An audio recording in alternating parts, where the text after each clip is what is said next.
Bahamas, people. We're trying to get to the Bahamas. These jackoffs are ramming every damn iceberg on the way from here to somewhere where we don't want to be.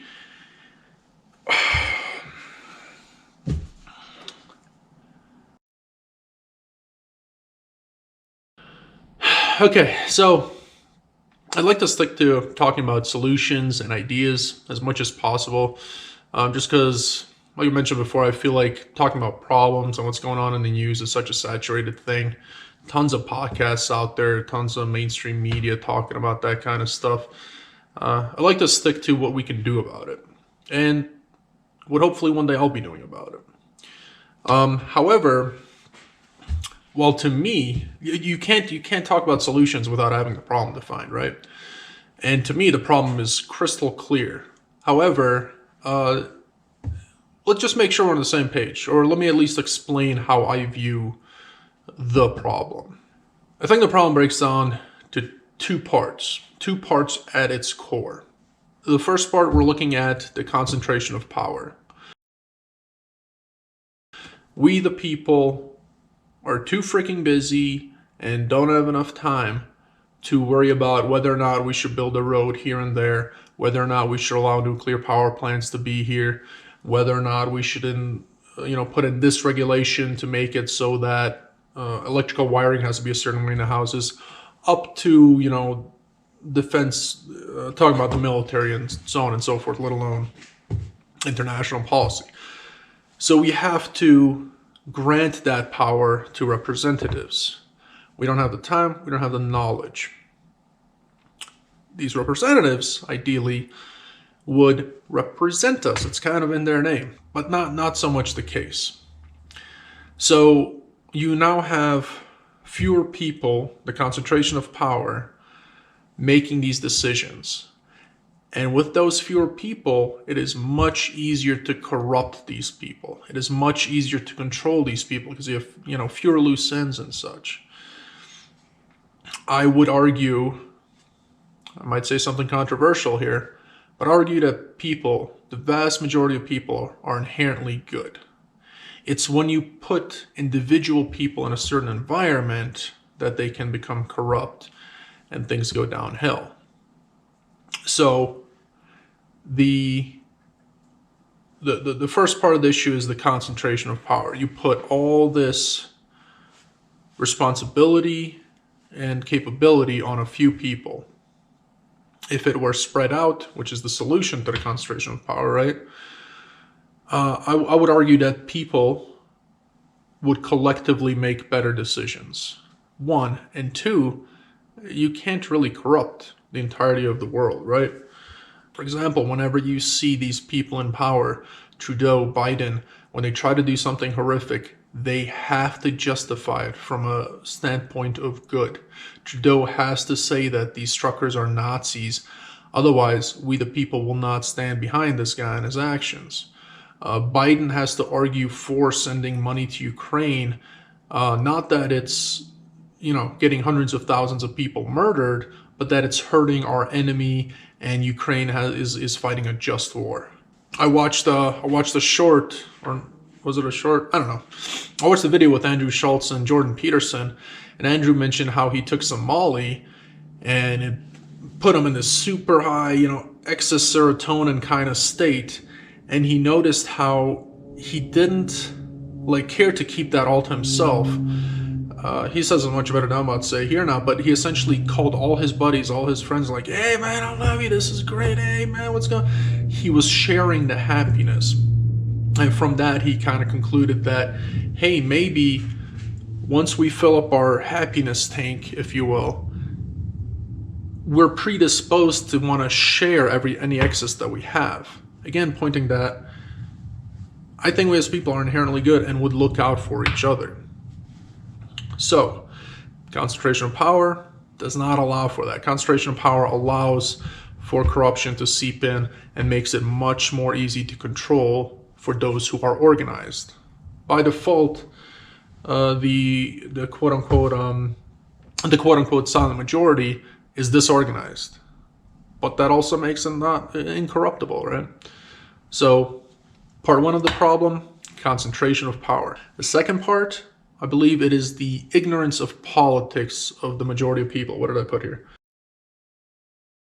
Yeah, collective ignorance of politics, which is kind of a given considering the system, is because we allow ourselves this ignorance of politics because we think, hey, I voted for Billy Bob over here. Billy Bob will educate himself and do this and that and decide what is best for us as a collective. So to some extent, we have an excuse for this ignorance. However, it's what enables this show that we got going on right now. What this ignorance enables is, rather than these people doing what we elected them to do, what they, how many speeches have there been where people promise the moon and give us a frickin' rice cake or something stupid? It's because we elect them, and then it's out of sight, out of mind. I gotta go get some milk. I gotta go to work. Shit, I got a flat. I gotta fix that. My car has a misfire. Blah, blah, blah. It's not on my mind. So these guys get to run, and then that's where the lobbyists come in and do their thing. So again, that ties in with the concentration of power, right? It's all intertwined. When those lobbyists get a hold of these people, no, well, these people, they got to worry about re-election and this and that. Next thing you know, well, you know what? They're just, these lobbyists, they're looking out, they're doing the same argument as far as, oh, this is what's best for people. If we don't have nuclear power plants, it's safer. These windmills, they're the best. Listen, we'll pay for them. They take a bit of maintenance and this and that, but we can't have nuclear because it's scary. Have you seen that Netflix show Chernobyl? Horrific. So sad. So terrible. Oh no, we don't want that. No, you want windmills. You want something that doesn't really freaking work. So lobbyists come in and take a stranglehold of these people. Again, once these people are out of sight, out of mind. There was a story about Newsom who ran on getting a version of universal health care to California. Fantastic. That's probably one of the few things I would agree with that asshole. Turns out, I only follow this stuff so much, but from what I understand, he ran on it. Then when he got in office, he stonewalled a law that was going to enable it or put it up. I think he kept it from even being voted on. He did something that was just so against what he ran on. It's just ridiculous. That's what happens when we give these people this power and then we essentially ignore them, at least by the vast majority of us. Because again, we got shit to do. I ain't got time to worry about these jackoffs. Difference between us, the people, and them, those who we elect, we have no incentive to pay attention to them other than the immediate backlash that if a stupid law gets passed and we're directly affected by it. But by the time that happens, it's too late. It's already way too far down the road. Whereas them, their incentive is they get reelected, they get lobbyist money, they get this, they get that, if they do what the lobbyists want them to do. It's not so much us against the politicians as much as us against the lobbyists. Money, right? The root of all evil, right? So let me summarize there. It's a 1-2 combo of us giving them this power, and then to follow it up, we just leave them at it. Yes, I know there's news and some people cover certain things, but it's not to the extent that gets a damn thing done. So concentration of power and us ignoring, being too busy to pay attention to what needs to get done. I believe that is the core of the problem. If we, the people, can be directly involved, I believe the majority of these issues go away. The majority of these issues as far as how many polls are out there that ask the people if, hey, do we want universal health care? And it's some staggeringly high percentage that say yes. We still don't have it. Now, I can't think of any other polls, but there's a bunch of questionnaires out there that are brought out where it's 90-something% of people say yes, we want this, and we don't get it. And it's ridiculous to think because the government's supposed to work for us. But here we are. How many people want to go to Ukraine? How many people want to antagonize Russia further and risk World War III. It's like 20-30% or something of people, which is ludicrous to me to begin with, but hey, whatever floats your boat.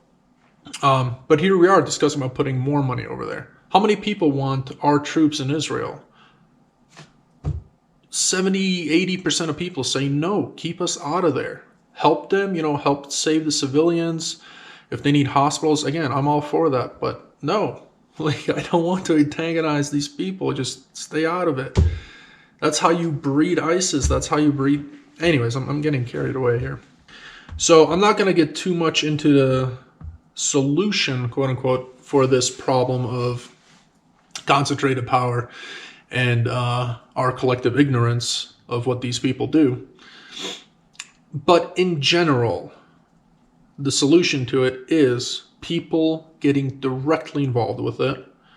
The politicians that we do elect, again, I talked about this in another video, the idea being that we vote for people. Why are we voting for people? The laws and such are what govern us. I don't care about the person. I care about the laws that are getting passed. So why? Let's get directly in on that. Big pill to swallow, big job.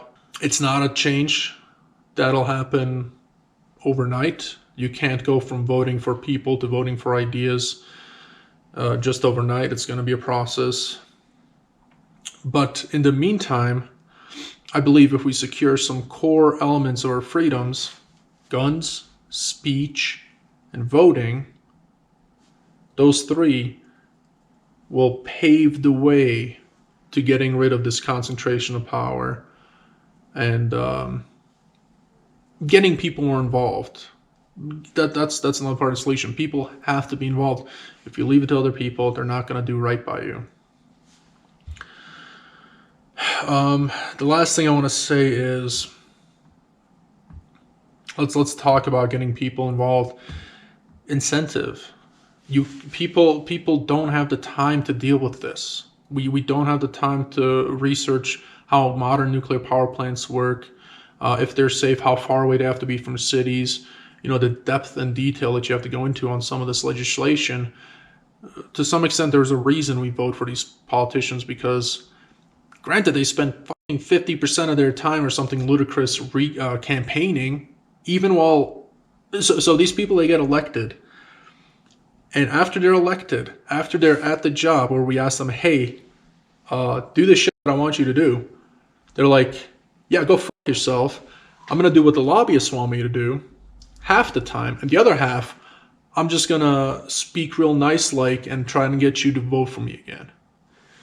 Just a mental situation we got going on, but how we're going to solve it. There's a saying of, if you're on a boat, let's say you're on a cruise ship, would you rather have a captain steering and commandeering the ship, or would you rather steer and commandeer the ship via popular vote? I don't know if you've ever been on a cruise ship to like the Bahamas or something. You wouldn't want somebody like me in my 20s drunk and blackout drunk the whole time saying, yeah, we should go east 40 knots. Yeah. No, you want the captain doing this. And that is the situation we have right now. However, the problem is we all got on this cruise ship. We're saying, hey, let's go to the Bahamas. Captain's like, aye, let's do this. We start going to the Bahamas, but then some rich jackoffs are like, hey, you know what? I'd rather go to Antarctica. Let's go to Antarctica. Slips them a few bills. Next thing you know, we're going north. Everybody's looking like, hey, what's going on? It's getting a little chilly. And then we fucking hit an iceberg, and there's this crazy bitch on a door for some reason. That's where we're at right now with this nonsense. The border's crazy open. We got wars going out the wazoo. We still don't have healthcare, like proper healthcare. It's just so stupid. Every single election, it's a question whether or not there's fraud. How? Why are we going to the Antarctic?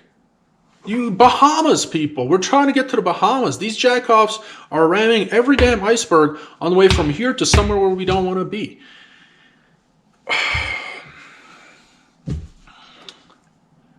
Concentration of power and our collective ignorance is the core of the problem of what landed us on this fucking iceberg. So yeah, thanks for watching, and I'll see you guys next time.